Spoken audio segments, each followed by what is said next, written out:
എന്നിട്ട് എന്റെ നിസ്കാരത്തിന്റെ ഗൗരവം ഞാനും നിങ്ങളും മനസ്സിലാക്കുന്നില്ല. അല്ലാഹു തആല മനസ്സിലാക്കാൻ നമുക്ക് സാഹചര്യങ്ങളും അതിനുള്ള തൗഫീഖും നൽകി അനുഗ്രഹിക്കുമാറാകട്ടെ. ഇങ്ങനെയുള്ള അവസരങ്ങളിൽ പോലും ഒഴിവാക്കാൻ പാടില്ല എന്ന് അല്ലാഹു തആല പറഞ്ഞ നിസ്കാരം, ആ നിസ്കാരമാണ് ഇന്ന് നമ്മുടെ സമുദായത്തിന്റെ ഇടയിൽ വളരെയധികം അലസമായി അവലംബമായി കണ്ടുകൊണ്ടിരിക്കുന്നത്. അത്രമാത്രം ഗൗരവമാരും നിസ്കാരത്തിന് കൊടുക്കുന്നില്ല. സുബ്ഹാനല്ലാഹ്. ഇത് നിസ്കാരത്തിന്റെ കാര്യം നാമെന്ന് നോക്കിയാൽ നമുക്ക് മാത്രമാണോ നിസ്കാരം നിർബന്ധമാക്കിയിട്ടുള്ളത്? അല്ലേ? അല്ല.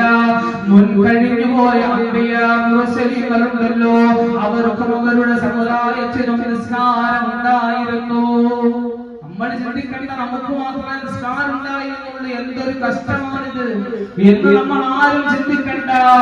നമുക്ക് മുൻകഴിഞ്ഞു പോയ മുത്തുനബി സല്ലല്ലാഹു അലൈഹി വസല്ലമ തങ്ങൾക്കും മുൻപുണ്ടായിരുന്ന പ്രവാചക ശിരോമണികൾക്കും നിസ്കാരം ഉണ്ടായിരുന്നു. അതല്ലേ ബഹുമാനപ്പെട്ട ആദം നബി അലൈഹിസ്സലാം വിശുദ്ധ ഖുർആനിൽ പറയുന്നുണ്ട്, അബൂനാ അബൽ ബശർ ആദം നബി അലൈഹിസ്സലാത്തു വസ്സലാമിന് പ്രഭാത നിസ്കാരം ഉണ്ടായിരുന്നു. പ്രഭാത നിസ്കാരം ആദം നബി അലൈഹിസ്സലാമിന് ഉണ്ടായിരുന്നു. ഇന്ന് ഖുർആനിൽ പറഞ്ഞ 25ഓളം പ്രവാചകന്മാരെ നാം എടുത്ത് പരിശോധിച്ച് നോക്കിയാൽ അവർക്കെല്ലാം നിസ്കാരം ഉണ്ടായിരുന്നു. അതല്ലേ നമുക്കെല്ലാവർക്കും അറിയാം, ബഹുമാനപ്പെട്ട ഖലീലുല്ലാഹി ഇബ്രാഹിം അലൈഹിസ്സലാത്തു വസ്സലാം നമുക്കും എല്ലാ കൊച്ചുകുട്ടികൾക്ക് പോലും അറിയുന്ന ചരിത്രമുണ്ട്.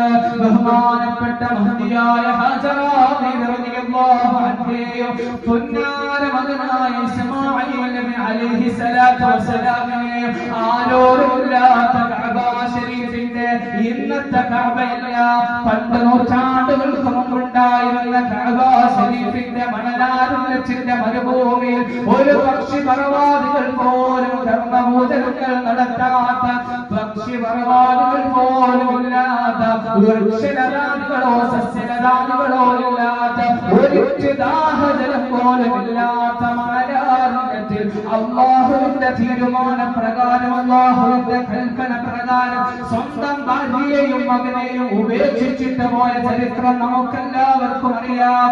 ആ സാഹചര്യത്തിൽ പരിശുദ്ധ ഖുർആനാ പറയുന്നത്, ബഹുമാനപ്പെട്ട സയ്യിദുനാ ഇബ്രാഹിം നബി അലൈഹിസ്സലാത്തു വസ്സലാം അല്ലാഹുവിനോട് ദുആ ചെയ്തതെന്താ? അല്ലാഹുവിനോട് ഇബ്രാഹിം നബി ദുആ ചെയ്തതെന്താ?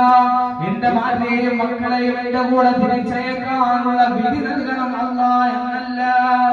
നമ്മളൊന്ന് ചിന്തിച്ചു നോക്ക്, നമ്മുടെ ഭാര്യയോ മക്കളെയോ ഉപേക്ഷിച്ചിട്ട് പോകാൻ അല്ലാഹു നമ്മളോട് പറഞ്ഞാൽ നമ്മുടെ അവസ്ഥ എന്തായിരിക്കും? ഇവിടെ അല്ലാഹു തആല ഒരു 5 വഖത്ത് നിസ്കാരം എന്നും നിസ്കരിക്കാൻ പറഞ്ഞിട്ട് പോലും നമ്മളെ കൊണ്ട് കഴിയുന്നില്ല. സുബ്ഹാനല്ലാഹ്. അല്ലാഹു നമ്മളെ കാക്കുമാറാകട്ടെ.